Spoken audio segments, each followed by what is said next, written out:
In this video for section 5.1, we're going to talk about break-even analysis. And first we're going to review revenue and cost functions. Revenue function is price per unit sold times X. So this is a revenue function where we have a fixed price. We've also encountered revenue functions where the price is dependent on the number of units sold, and that makes a quadratic revenue function or a parabola shape. This time we're looking at a linear revenue function where our price per unit sold is constant. So price per unit sold times the number of products that you sell gives you your total revenue. The cost function, as we've seen a few times now, is fixed cost plus the cost per unit times the number of units. Remember that X is the number of units of product that we're making and selling, and we're assuming that every product we make is also being sold. So the point where the cost and revenue functions are equal is called the break-even point. At the break-even point, money coming in equals money going out, or your costs and revenues are exactly the same. So we're going to look at example 7 from the textbook.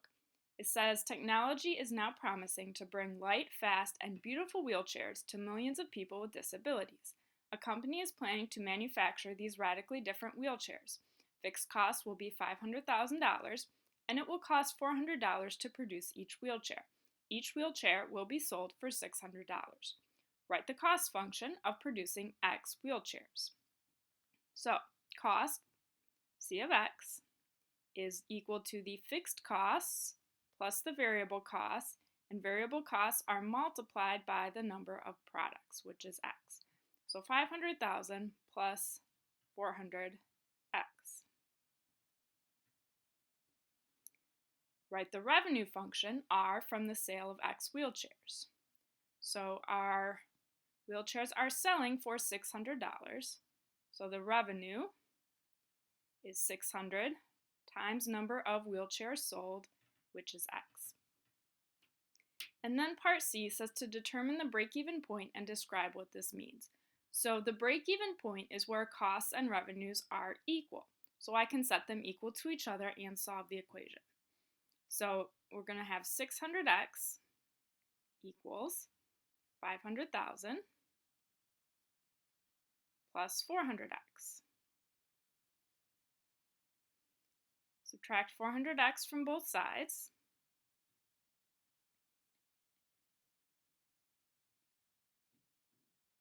That's 200X equals 500,000. And lastly, divide by 200. And that gives you X equals 2,500.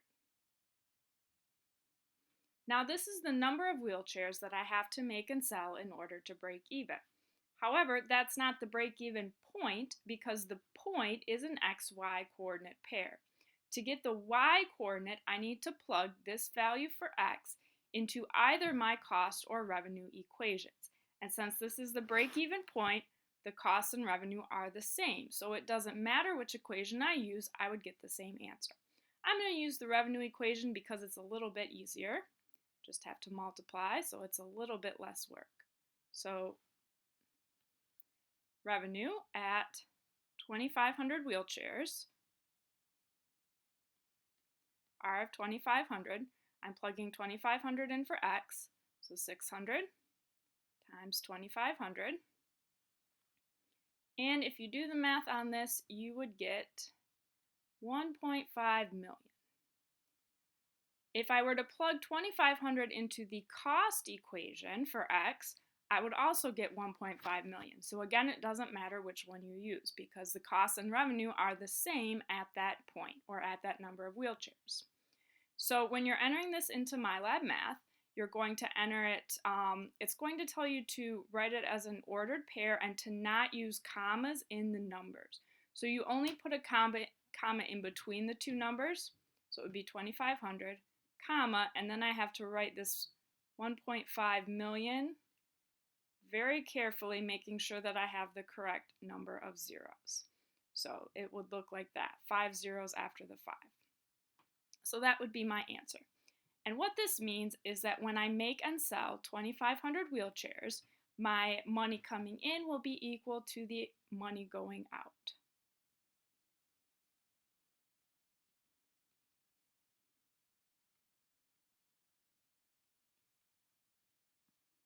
So next, you should look at checkpoint problem number 7.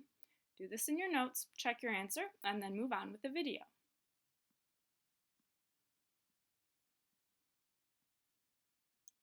Lastly, we're going to talk about profit function. Profit function equals revenue minus the costs. And we've talked about this a little bit already, but this is a really important concept in this class, and so we're going to go over it again. So profit equals revenue minus cost. Another way to think of the break-even point is it's when your profit is $0. So if you sell fewer products, then you're not making up for your fixed costs and your profit is actually going to be negative. If you sell more products than the break-even point, then you'll be making money. So our example here, this is in the book, write the profit function for the wheelchair business in example 7. So go back up here and I have my cost function 500,000 plus 400x, my revenue function of 600x. So write these down.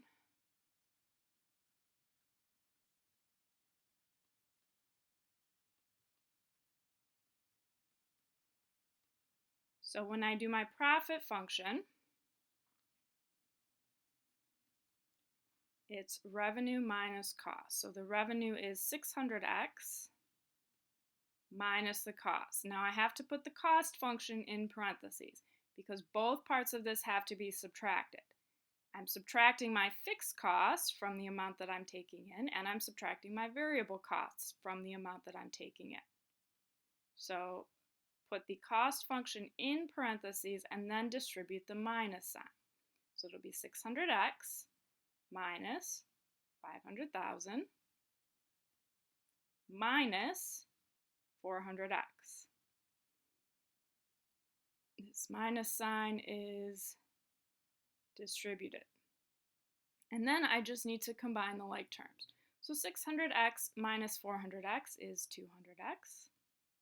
And then minus 500,000. So the profit function is essentially how much I make on each product. I'm making $200 per wheelchair.